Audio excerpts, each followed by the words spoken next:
Do you like peeping at other people's Jeeps? Do you like checking out their bits and trying to sneak a peek of its rear end as it drives by? Well, welcome back to Project 111. Let's creep on this Jeep. This is our 2016 Jeep Wrangler that we call Manuel.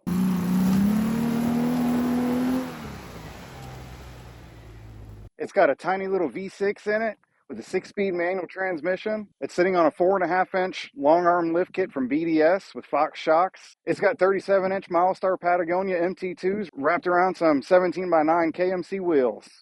Up front, we got a Dana Ultimate 44 front axle with 456 gears and a Eaton E-locker in it.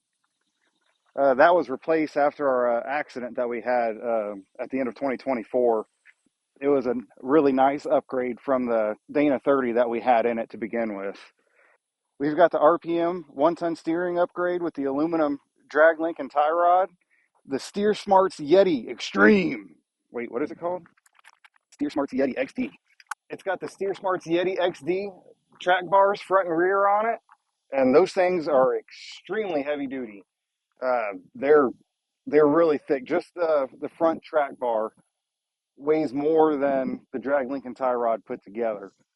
I'd say that they're definitely a solid buy for a Jeep. I think that would probably be a solid buy for a semi truck. They're really big, and of course we got the Fox dual steering stabilizers that are probably useless. We would have been all right with just one, but that's what it came with whenever we bought it. So that's what the body shop put back on it whenever the front end of this thing got rebuilt after our accident. We've got DV8 inner fender liners with rough country flat fenders that are just covered in bed liner. They need to be redone again. But the Weston steps, they're rock slider steps. They are absolutely phenomenal. They look fantastic on here, but they are a pain in the butt to install.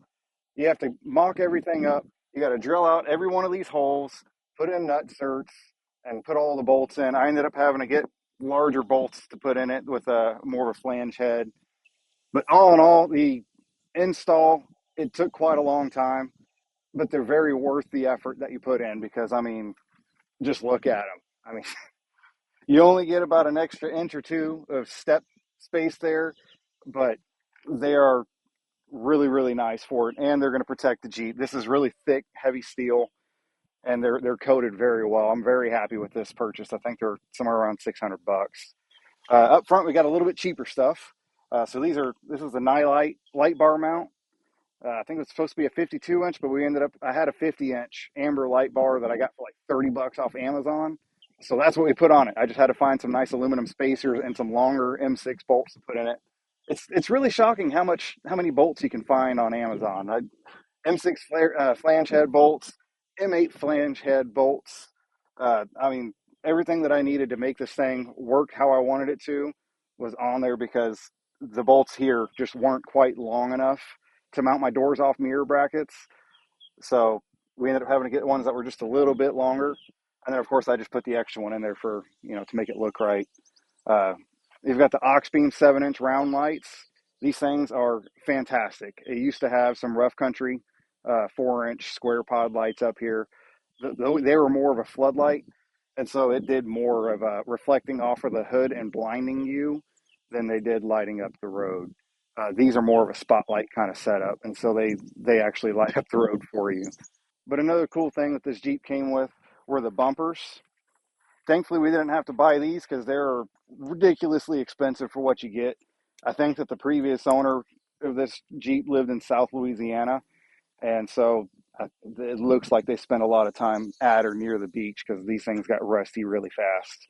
These are from Proline 4-wheel drive. It's got a winch mount up top. It's got the skid plate on the bottom.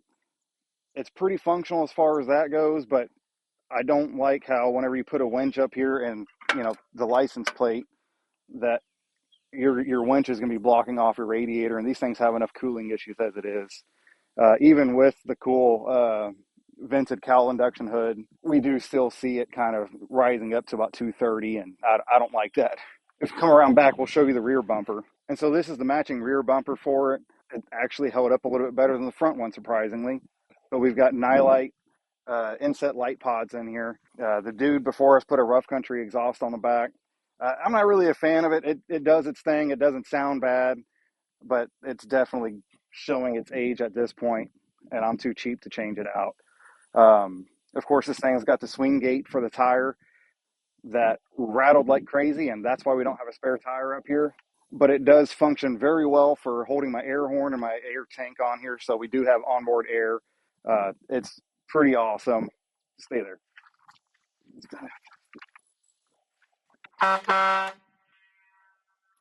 Yeah, yeah. How many other Jeeps can do that? That's, I like it. The kids like it. That's what matters.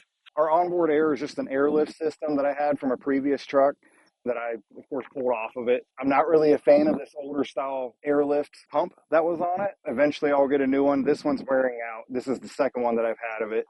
But I mean, two of them in 5 years, I think, that I've had it. It's not that bad. It's just not that good, and I couldn't recommend it.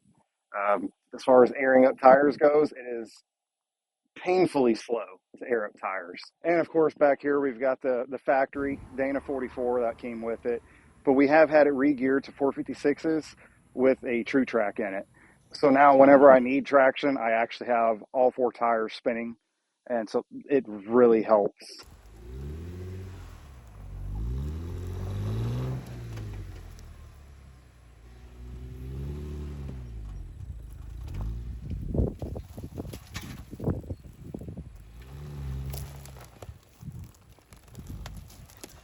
So back to this BDS long arm lift, because I'm pretty sure that's what a lot of people are interested in.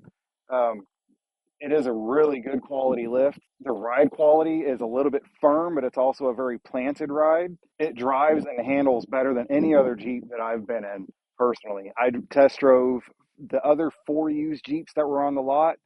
This one was the oldest one. It was also the most modified one. And I was scared of it because a lot of times, whenever you get a Jeep that's modified like this, it's usually because they were taking it off road and doing a lot of stuff with it. But when I test drove this was the only one that wasn't vibrating and swaying all over the road and catching every road groove. This thing, you could two hand a bowl of spaghetti while you're going down the interstate, and it'll take you where you want to go. It's a perfectly straight drive. The only issue that we're having right now is that the ball joints that come in the Dana Ultimate 44 axles are just some cheap ball joints, and so they wore out really fast, like within months. But thankfully, I was on Extreme Terrain this morning and I found a set of open box Terraflex ball joints. So that's what we're going to be putting into this thing soon. That was a huge savings. I think it was $120 off because it's missing two cotter pins and three grease zerks. So I'm happy with that. The Milestar tires have been excellent. We've got a little over 20,000 miles on these things in a year and a half, and they still look brand new. Aside from the little bit of light scalloping that we're getting from those ball joints, these things still look like they got a ton of life left in them. I don't think we've even gotten a quarter of the life out of them yet. And they're very quiet, they're very smooth, and they really grip up whenever you're off road. And whenever you combine that with the fact that they are some of the lightest 37-inch tires with the price point that they have being one of the cheaper models, I was very surprised to find that these things are lasting as long as they are and that they're just as good as what they are. This wheel and tire combination, the KMC 17-inch wheels with these 37-inch Milestars, weighs less than the factory wheels with 35-inch Kenda cleavers that were on it before. Those Kenda cleavers are now on my Tahoe, which is in some of my other videos if you haven't seen them yet.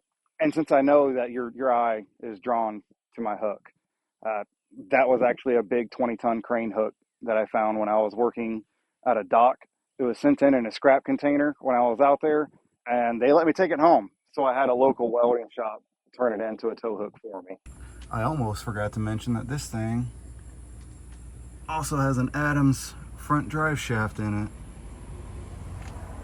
because my factory drive shaft got ruined in our wreck.